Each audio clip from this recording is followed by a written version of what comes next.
Junto a las imágenes de Chabuca Granda y José Antonio en su caballo de paso inmortalizados en el bronce, estamos con Ani Bustamante para hablar de Los sonidos de Eros, un recorrido por la obra de Chabuca Granda.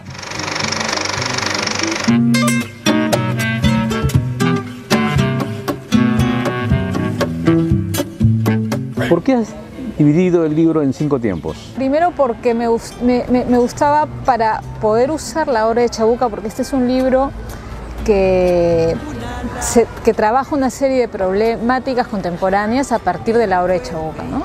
Y entonces, para que eso pueda ser posible, para poder caminar junto con Chabuca el tema del mestizaje, de la sexualidad, del erotismo, de la memoria, me pareció importante establecer una lógica. O sea, son tiempos que no tienen que ver con una linealidad cronológica, sino con una lógica, ¿no? En donde, por ejemplo, podemos ver una constelación de canciones que tienen que ver con la añoranza, otra constelación de canciones que tienen que ver con el sonido y el erotismo, otra constelación de canciones que tienen que ver con el olvido y la memoria, y otra con el mestizaje. Eso quiere decir que respondería de alguna manera a todas las etapas de creación de Chabuca. Claro, lo que pasa es que yo creo que el amor y el erotismo están siempre, ¿no? Y de alguna manera la flor de la canela está siempre también. Hay guiños a las flores, a la canela, ¿no? Pero esto ha sido como una estrategia mía de escritura, de circunscribir mejor y ver en qué canciones se localiza y en qué momentos de la canción se localiza más, en qué zonas se localiza más el erotismo, el mestizaje, el acento en la añoranza por el pasado, el acento en la esperanza por un futuro social mejor, el acento en el erotismo, y entonces ahí es donde se dibuja algo, ¿no?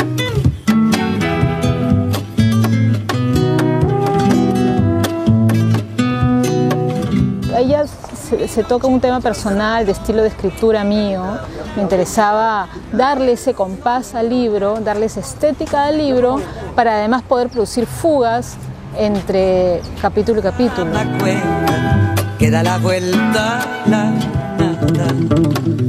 Cada vez que uno se encuentra con alguna letra de Chabuca, particularmente aquellas donde hay un acento fuerte de erotismo o de sensualidad, es como reencontrarla y es como encontrar cosas nuevas en cada canción. Esa Tu larga noche.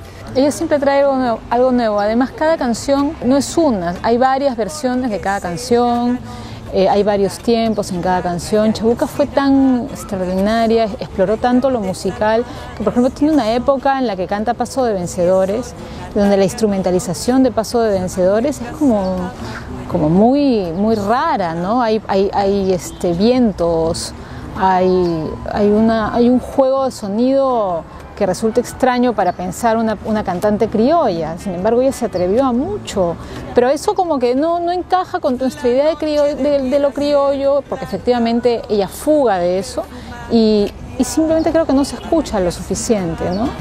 En algunas ocasiones se le ha querido poner frente a Felipe Pinlo, por ejemplo, ¿no? Que le cantó a la obrerita, a los trabajadores, al plebeyo, en fin. Y ella le canta a la burguesía, aparentemente, ¿no?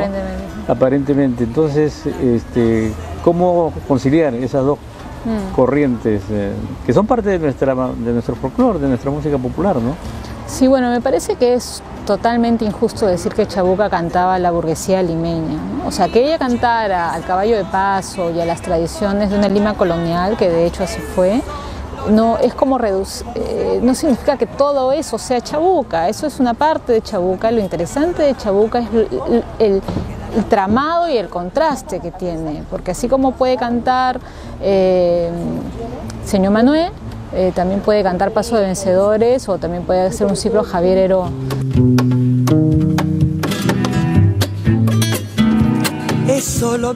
¿Cómo nace la idea de hacer este trabajo? ¿Cómo se te ocurre? Nace desde el cuerpo, no la pienso, ¿no? Es como que vino Chabuca y me pensó a mí, más que pensarla yo a ella, ¿no? Nació en la extranjería, nació viviendo lejos, nació viviendo en España y cantándola. cantándola esos días en los que uno detiene el trabajo cotidiano y se junta con los amigos a cantar y cantándola. Un homenaje a la nostalgia y demás. Sí, también, claro. Está, digamos, es un canto a la infancia, a la vida en Lima, a la Lima que uno también añora, a la Lima que uno sueña, a la Lima que uno detesta y la manera de recomponerla y de amistarse con ella, ¿no? No hay antecedentes en el canto popular de un trabajo como Chabuca, ¿no? No, que yo sepa no, y eso que busqué muchísimo, ¿no? O sea, hay cosas con Chabuca, hay documentales, hay programas de televisión, hay artículos. A mí lo que me parece interesante, importante que hagamos, digamos que sigamos caminando, reinventándola, ¿no? No dejarla en un lugar digamos, de marca Perú, no dejarla para cantarla en las fiestas patrias, no dejarla solo para eso, darle una dimensión mucho más abierta, mucho más contemporánea, hacer uso de sus letras, de todo el legado. ¿Por qué como pueblo no podemos usar nuestra herencia?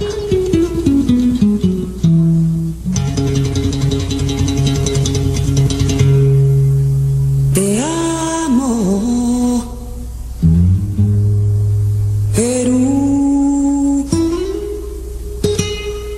Me parece bonito conciliar, interesante conciliar estos dos lugares, ¿no? Cómo puede desde lo masculino cantarse al Perú y cómo puede desde lo femenino cantarse al Perú, sin hacer de eso un ninguneo, ni para uno ni para la otra. O sea, no se trata de que Chabuca, porque era blanquita, entonces no podía cantarle al pueblo.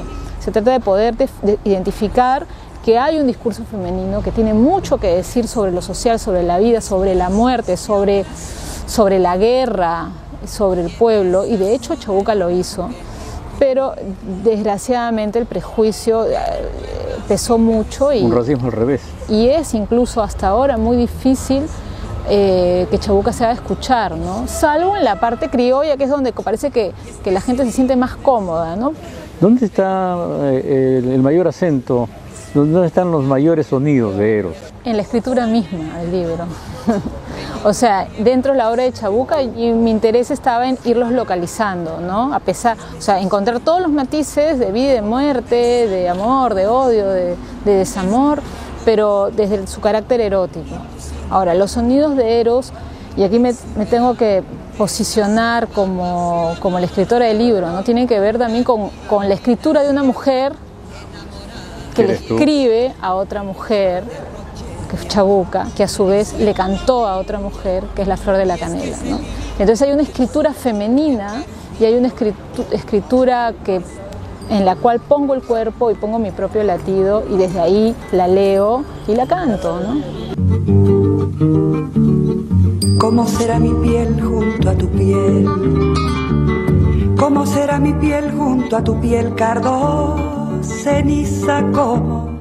Cardo Ceniza también estuvo dedicada a una mujer, a Violeta Parra, claro, ¿no? Es una linda observación esta, porque ella hace un canto a lo femenino, a la mujer, al poeta. Digamos, lo femenino no solo tiene que ver con los cuerpos biológicos de mujer, ¿no? Lo femenino tiene que ver con una posición, con una forma de gozar, con una manera de escribir.